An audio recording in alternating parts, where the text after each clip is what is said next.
ഇന്ന് നമുക്ക് loaded fries ഉണ്ടാക്കുന്ന വീഡിയോ കണ്ടാലോ. വളരെ ഹെൽത്തി ആയിട്ട് എങ്ങനെയാണ് വീട്ടിലുണ്ടാക്കാൻ നോക്കാം. അപ്പോൾ ആദ്യമായിട്ടൊരു പാനിലോട്ട് ഞാൻ ബട്ടറാണ് ഇട്ട് കൊടുക്കുന്നത്. അത് നന്നായി മെൽറ്റ് ചെയ്യാം. ഇപ്പം നമുക്കറിയാം ഈ ലോഡഡ് ഫ്രൈസ് ഇപ്പോൾ കടയിൽ ചെന്ന് വാങ്ങിച്ചു കഴിഞ്ഞാൽ നല്ല റേറ്റ് ആവുകയും ചെയ്യും. അതുപോലെ തന്നെ അപ്പോൾ ഹെൽത്തി അല്ല. നമ്മുടെ കുഞ്ഞുങ്ങൾക്ക് നല്ല അട്രാക്റ്റീവായിട്ട് തോന്നുന്ന രീതിയിൽ നമുക്ക് ഉണ്ടാക്കി കൊടുക്കാം വീട്ടിൽ തന്നെ. അപ്പോൾ ബട്ടർ മെൽറ്റായി വരുമ്പോൾ അതിലോട്ട് ഞാൻ കുറച്ച് കോൺഫ്ലവർ ആഡ് ചെയ്ത് കൊടുക്കുകയാണ്. നന്നായിട്ട് മിക്സ് ചെയ്യണം. നന്നായി ബട്ടർ അതിൽ വരെ നമ്മൾ മിക്സ് ചെയ്തുകൊണ്ടിരിക്കുക. അധികം മൂക്കാത്ത രീതിയാകുമ്പോൾ അതിലോട്ട് നമുക്ക് കുറച്ച് പാല് ആഡ് ചെയ്ത് കൊടുക്കാം. പാൽ ആഡ് ചെയ്തിട്ട് വീണ്ടും ഇളക്കിക്കൊണ്ടിരിക്കുക. അതിൽ കട്ട് ചെയ്തിരിക്കുന്ന കോൺഫ്ലവറൊക്കെ മിക്സ് ആക്കിയിട്ട് നല്ല ലൂസായിട്ട് ഒരു ക്രീമി ടെക്സ്ചറിലേക്ക് എത്തുന്നവരെ മിക്സ് ചെയ്തുകൊണ്ടിരിക്കുക. അതിലേക്ക് പാല് നന്നായിട്ട് തിളയ്ക്കും. ഇളക്കിക്കൊണ്ടിരിക്കുന്നത് ഞാനിങ്ങനെ കുറേ വട്ടം ഇളക്കുന്നുണ്ട്. വീട്ടിൽ ചെയ്യുമ്പോൾ വലിയ വെള്ളത്തിൻ്റെ ചെയ്യുക. റെഡി ആക്കി ആഡ് ചെയ്യാനുള്ള ചിക്കനാണ്. അത് നല്ല ചെറിയ ചെറിയ കഷ്ണങ്ങളായിട്ട് മുറിക്കുന്നുണ്ട്. ഇതേപോലെ നിങ്ങൾ മുറിച്ചെടുക്കുക. അധികം മസാല ഇപ്പം നിങ്ങൾ അളവിനനുസരിച്ച് മസാല ചേർക്കണം. ഇപ്പം മസാല നിങ്ങൾക്ക് എങ്ങനെയാണോ ഇഷ്ടം അതിനനുസരിച്ചിട്ട് മസാല ചേർത്തിട്ട് ഫ്രൈ ചെയ്തെടുക്കുക. ഞാൻ നോർമൽ നമ്മുടെ മസാലയൊക്കെ തേച്ചിട്ട് സാധാ മസാല തേച്ചിട്ട് മുളക് പൊടി മഞ്ഞൾപ്പൊടി ഇട്ടിട്ടാണ് വറുത്തിട്ടുള്ളത്. അത് സാധാ വറുക്കുന്ന പോലെ തന്നെയാണ്. നിങ്ങൾക്ക് എങ്ങനെയാണോ ഇഷ്ടം അതേപോലെ ഒരു ബൗളിലോട്ട് ഞാൻ ഫ്രൈസ് എടുത്ത് വാങ്ങുന്നത്. നെക്സ്റ്റ് അതിലോട്ട് ഞാൻ ആഡ് ചെയ്യുന്നത് കുറച്ച് ചിക്കൻ്റെ പീസാണ്. നമ്മളിങ്ങനെ കട്ട് ചെയ്ത് ചെറിയ ചെറിയ പീസാക്കി വെച്ചിട്ടുണ്ടല്ലോ, അതാണ് ആഡ് ചെയ്ത് കൊടുക്കുന്നത്.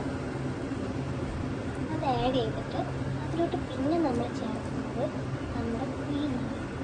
ഓൾറെഡി മിക്സ് ചെയ്ത് വെച്ചിട്ട് ക്രീം ഒന്ന് ചേർക്കുക. കുറച്ച് അവിടെ തന്നെ വയ്ക്കണം. പകുതിയോളം ഞാൻ അതിലോട്ട് ആഡ് ചെയ്ത് വെച്ചു. നെക്സ്റ്റ് ഞാൻ ചേർക്കാൻ പോകുന്നത് കുറച്ച് സോസാണ്. സോസ് കുറച്ച് നിങ്ങളുടെ അളവിന് കുറച്ച്, വളരെ കുറച്ച് ഞാനിതിൽ ചേർത്തിട്ടുള്ളൂ. പിന്നെ കുറച്ച് മയണൈസും കൂടി ഞാൻ ഇതിലോട്ട് ഇട്ടിട്ടുണ്ട്. അത് ഞാൻ വീഡിയോ എടുത്തിട്ടില്ല. വീണ്ടും ബാക്കിയുള്ള ഫ്രൈസ് ഇതിലോട്ടേക്ക് അതേപോലെ തന്നെ മാറ്റിയിട്ട് ചിക്കൻ നമ്മൾ മുഴുവൻ ചിക്കൻ ഇട്ടിട്ടുണ്ട്. ബാക്കി ചിക്കൻ കുറച്ചായിട്ടുണ്ടായിരുന്നു. അത് ഇട്ടു. വീണ്ടും സോസ് ഒഴിക്കുന്നുണ്ട്. മയണൈസ് ഇട്ട് കൊടുക്കുന്നുണ്ട്. നല്ല സോഫ്റ്റായ ചിക്കനാണ്. പിന്നെ ബാക്കി വന്ന് ക്രീം. ആ ക്രീമും ഇതിൻ്റെ മുകളിലോട്ട് ഒഴിക്കണം. വീട്ടിൽ ഉണ്ടാക്കുമ്പോൾ വളരെ ഹെൽത്തിയാണ്, നല്ല ടേസ്റ്റുമാണ്. ഇത് ഒരു വട്ടം ഉണ്ടാക്കി കഴിഞ്ഞാൽ വീണ്ടും ഉണ്ടാക്കാൻ തോന്നും. വളരെ ഈസി ആയിട്ട് ഉണ്ടാക്കാവുന്നതാണ്. നമ്മുടെ മക്കൾക്കൊക്കെ ഒരുപാട് ഇഷ്ടപ്പെടും. നമുക്ക് വരുമ്പോൾ ഉണ്ടാക്കി കഴിഞ്ഞാൽ നല്ല ഇഷ്ടമാവുകയും ചെയ്യും, അവർ കഴിക്കുകയും ചെയ്യും. വീട്ടിൽ തന്നെ ഉണ്ടാക്കുന്ന കാരണം തന്നെ കെമിക്കൽസോ കാര്യങ്ങളോ ഒന്നും ഉണ്ടാവുന്നുള്ള പേടിയും വേണ്ട. ഫ്രഷായ ഓയിലിൽ ഫ്രൈ ചെയ്ത ചിക്കനും ഫ്രൈസാണ്. ഫ്രൈസ് നമ്മൾ വീട്ടിൽ തന്നെയാണ് ഉണ്ടാക്കിയത്, നമ്മൾ വാങ്ങിച്ചിട്ടില്ല.